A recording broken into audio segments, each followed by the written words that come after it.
सीतामढ़ी जिला के सुपी प्रखंड क्षेत्र में शांतिपूर्ण विधि व्यवस्था के साथ प्रशासन के दिए गए निर्देश के पालन करते हुए सुपी प्रखंड के मोहनी मंडल पंचायत वार्ड संख्या 10 में बड़े ही धूमधाम के साथ ग्रामीण होली का त्यौहार मनाते नजर आए। एक बार फिर से आपको बताते चले, बिहार के सीतामढ़ी जिला सुपी प्रखंड मोहनी मंडल पंचायत वार्ड संख्या 10 से ये तस्वीरें आप तक पहुंचा रहा हूं। बिहार के सीतामढ़ी जिला में एक सांस्कृतिक कार्यक्रम का रौनक ही खास अलग देखी जाती है। ये देख सकते हैं किस प्रकार से झुमझुम के डंफ बजाते हुए यहाँ के डंफवा नजर आ रहे हैं। वहीं गाने वाले भी कम नहीं पड़ रहे हैं।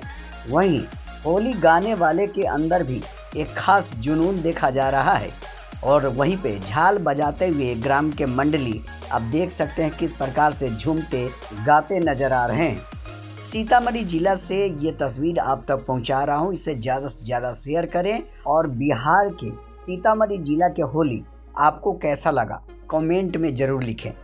वहीं भोजपुरी गायक सिंगर दीपक पटेल मोहनी मंडल डुभा वाले ने जब डंप चमकाया तो लोगों में एक अलग जुनून और बढ़ गई। देखिए जरा किस प्रकार से सिंगर दीपक पटेल मोहनी मंडल डुभा वाले डंप बजाते हुए नजर आ रहे हैं।